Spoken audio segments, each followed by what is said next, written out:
फ्रीजा ने जब planet Vegeta destroy कर दिया था तब सारे सेयन्स खत्म हो गए थे सिवाय कुछ गिने चुने सेयन्स के, जैसे गोकू, वेजिटा, नापा, रेडिट्स। और आज की डेट में सिर्फ गोकू और वेजिटा ही प्योर ब्लडेड सेयन्स बचे हैं यूनिवर्स 7 में। लेकिन इसी यूनिवर्स 7 से एक प्योर ब्लडेड सेयन कोई और भी है और उसका नाम है टाबल। और जो सबसे इम्पोर्टेंट बात है टाबल के बारे में वो ये है कि टाबल वेजिटा का छोटा भाई है। तो आज की वीडियो में बात करेंगे टाबल की हिस्ट्री के बारे में, वो आज तक कहां रहता आया है, वो कितना ताकतवर है, वगैरह वगैरह। तो ये वीडियो सच में बहुत इंपॉर्टेंट होने वाला है, इसे पूरा जरूर देखना।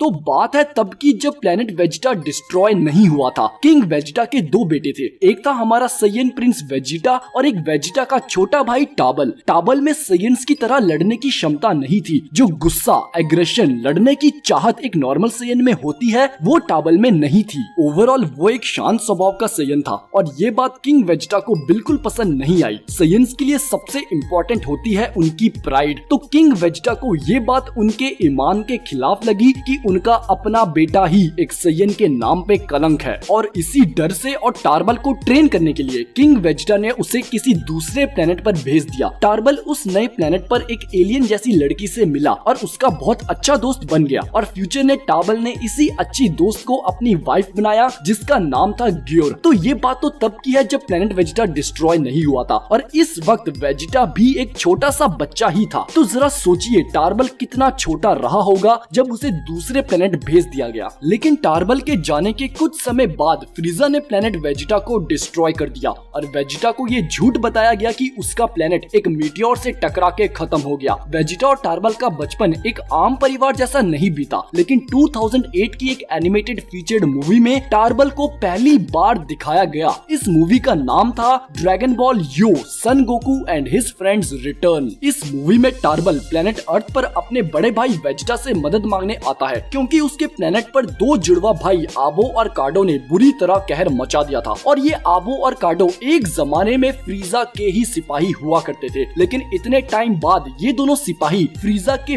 बेस फॉर्म जितने ही ताकतवर हो गए। इतने सालों बाद अपने छोटे से भाई से मिलकर वेजिटा को पता नहीं कैसा लगा होगा, क्योंकि वो कभी दिखाता नहीं जो वो अंदर से सोच रहा है। लेकिन टार्बल की बात सुनते ही वेजिटा झट से तैयार हो गया था मदद करने के लिए। अब एक सवाल ये उठता है कि ये जो एनिमेटेड फीचर्ड मूवी थी क्या वो कैनन स्टोरी का ही पार्ट है? तो मैं आप सबको बता दूं कि इस मूवी के दो राइटर्स हैं, एक है तकाओ कोयामा और दूसरे अकीरा तोरियामा। तो अगर इस मूवी की स्टोरी राइटिंग में अकीरा तोरियामा का नाम है तो हम ये नहीं कह सकते कि टार्बल एक नॉन कैनन कैरेक्टर है। लेकिन साथ ही साथ अकीरा तोरियामा के स्टोरी राइटर हो जाने से ये भी साबित नहीं होता कि टार्बल एक कैनन कैरेक्टर ही है, क्योंकि हम कैनन उसे मानते हैं जो कि ओरिजिनल सीरीज में दिखाया जाता है। तो कंफ्यूज होने की कोई जरूरत नहीं है दोस्तों, क्योंकि टार्बल एक कैनन कैरेक्टर ही है, उसका ओरिजिनल स्टोरी से पूरा वास्ता है और इसका 100% प्रूफ आपके सामने है। तो जब लॉर्ड बीरस पहली बार अर्थ पर आए थे तो उन्होंने सुपर सैयन गॉड की कुछ बात की थी। शेनरॉन की मदद से सबको ये पता चला था कि जब 5 सैयन्स अपनी ताकत एक सैयन के साथ मिलाते हैं तो एक सुपर सैयन गॉड का जन्म होता है। लेकिन इस रिचुअल को पूरा करने के लिए एक सैयन की कमी पड़ रही थी। तब बुल्मा ने वेजिटा को कहा था कि तुम्हारा कोई भाई वगैरह नहीं है क्या, उसे फोन करके बुलाओ। और तब वेजिटा ने कहा था कि मेरा एक भाई है पर वो किसी और गैलेक्सी में रहता है और मुझे वहाँ का एड्रेस नहीं पता। तो वेजिटा ने ये साफ साफ कह दिया कि उसका एक भाई है और अकीरा तोरियामा उस मूवी के स्टोरी राइटर है जिसमें टार्बल को दिखाया गया था। तो यहाँ से ये साबित होता है दोस्तों कि टार्बल नाम का एक सैयन सच में यूनिवर्स 7 में ही कहीं पर है। अब आते हैं टार्बल की एबिलिटीज पर।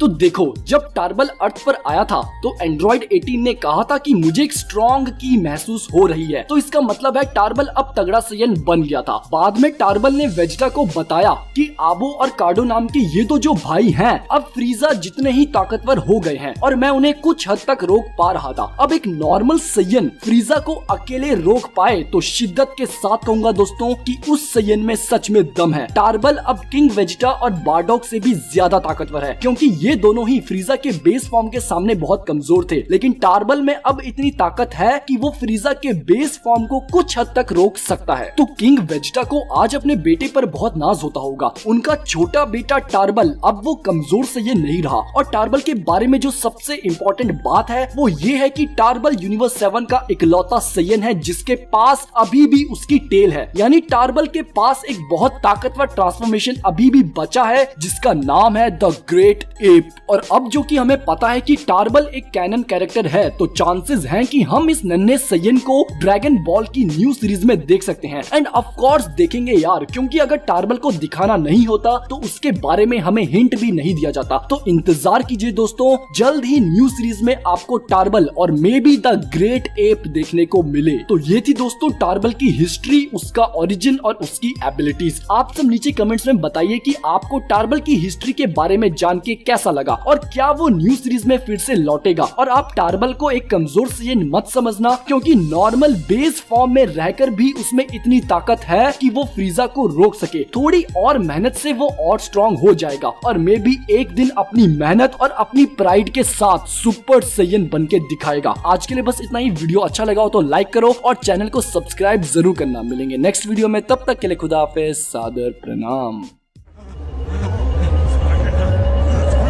It's him! Frieza! Lord Frieza!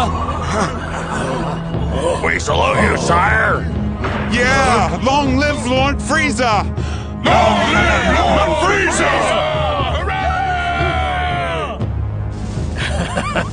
No way! You've lived long enough! Actually, it's been too long for my taste.